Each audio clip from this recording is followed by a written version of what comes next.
হযরত সাদ ইবনে আবি ওয়াক্কাস রাদিয়াল্লাহু তাআলা আনহু ছিলেন নবীজি সাল্লাল্লাহু আলাইহি সাল্লামের নিকটাত্মীয় এবং ইসলামের প্রথম যুগের সাহাবেদের একজন।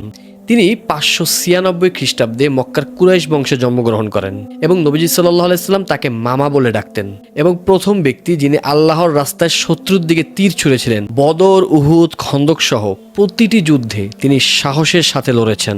নবীজি সাল্লাল্লাহু আলাইহি সাল্লাম একবার উহুদের যুদ্ধে তার হাতে তীর ধরিয়ে বলেছিলেন, হে সাদ, তুমি তীর ছুঁড়ো, তোমার উপর আমার মা বাবা কোরবান হোক। এবং এই সম্মানটি এর আগে কোনো সাহাবীকে দেওয়া হয়নি। এবং সাদ রাদিয়াল্লাহু তাআলা আনহু সেই তীর গিয়ে শত্রু কপালে গিয়ে বিদ্ধ হয়েছিল এবং সেই দৃশ্য দেখে রাসূল সাল্লাল্লাহু আলাইহি সাল্লাম এমনভাবে হাসলেন যে তার মারই দেখা গিয়েছিল। একদিন রাতের বেলা পাহারার জন্য সাহাবেদের মধ্যে থেকে একজনকে চাইলেন।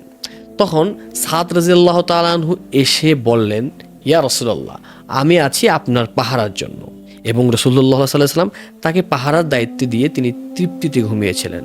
সাদ রাদিয়াল্লাহু তাআলার জীবনে মায়ের পরীক্ষাও ছিল অনেক, কেননা তার মা তাকে ইসলাম ত্যাগ করার জন্য তিনি নিজে অনশন করা শুরু করলেন। কিন্তু তিনি বললেন, হে মা, আপনার দেহে যদি 100টি প্রাণও থাকে এবং প্রত্যেকটি প্রাণ একে একে বের হয়ে যায়, তারপরও আমি ইসলাম ত্যাগ করব না।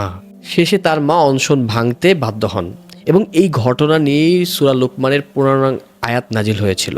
তিনি ছিলেন সেই 10 জন সাহাবীর একজন যাদের জীবদ্দশায় জান্নাতের সুসংবাদ দেওয়া হয়েছিল। মৃত্যুর সময় বলেছিলেন, আমার বদরের যুদ্ধে জামা দিয়েই আমাকে কাফন দিও। এবং আল্লাহ রাসূল সাল্লাল্লাহু আলাইহি ওয়াসাল্লাম তাকে জান্নাতের সুসংবাদ দিয়েছিলেন। সাদ রাদিয়াল্লাহু তাআলার জীবনী আমাদের জন্য শিখায় কিভাবে ঈমানের উপর অটল থাকতে হয় এবং আল্লাহর রাসূলের জন্য নিজের জীবনকে উৎসর্গ করতে হয়।